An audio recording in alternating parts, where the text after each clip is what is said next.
দাবি আদায় শাহবাগে অবস্থান নিয়েছেন ক্ষতিগ্রস্ত প্রবাসীরা। দাবি দাবি আর দাবি, কয়দিন যায় আর দাবি। যাই হোক, যারা দাবি জানিয়েছেন তারা হচ্ছেন এবার প্রবাসীরা। দাবি আদায়ের স্থান একটাই, শাহবাগ। যদিও শাহবাগে দাবি আদায়ের যে অবস্থান, সেই অবস্থান একবার নিষেধ করা হয়েছে আদালত থেকে সম্ভবত, কিন্তু সেই নিয়ম নীতি অমান্য করে অনেকেই শাহবাগেই দাবি আদায়ের স্থান করে নিয়েছেন বা বেছে নিয়েছেন।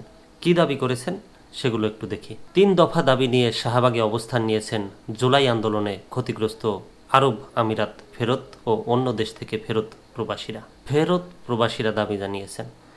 শাহবাগে হচ্ছে যান চলাচলে সাধারণ জনগণের যাতায়াতের সমস্যা হয়, সেজন্য রমনার ওইদিকে অবস্থান কর্মসূচির জন্য বলা হয়েছে সম্ভবত। আজ সোমবার সকাল 10:30টার দিকে প্রধান উপদেষ্টার বাসভবন যমুনায় যাওয়ার সময় রাজধানীর ইন্টারকন্টিনেন্টাল হোটেলের সামনে তাদের আটকে দেয় পুলিশ। এ সময় পুলিশ আন্দোলনকারীদের ব্যারিকেড দিয়ে আটকে দিলে শাহবাগ বাংলা মোটর সড়কে যানজট সৃষ্টি হয়। আন্দোলনকারীরা জানান, ক্ষতিগ্রস্ত প্রবাসীদের 3 দফা দাবি বাস্তবায়ন করতে হবে।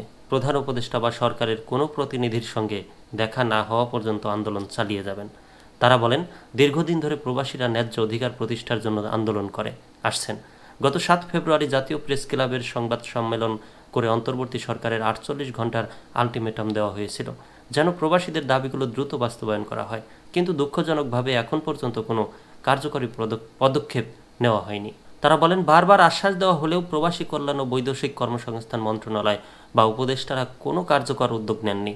প্রবাসী শ্রমিকদের দুর্দশা চরমে পৌঁছেছে, অথচ সরকারের পক্ষ থেকে কোনো সমাধান আসেনি। প্রবাসীদের 3 দাবির মধ্যে রয়েছে, প্রধান উপদেষ্টা প্রফেসর ডক্টর মোহাম্মদ ইউনূসের সঙ্গে সরাসরি সাক্ষাতের সুযোগ দিতে হবে, ক্ষতিগ্রস্ত প্রবাসীদের জন্য অর্থনৈতিক সহায়তা এবং পূর্ণাঙ্গ পুনর্বাসন পরিকল্পনা ঘোষণা করতে হবে।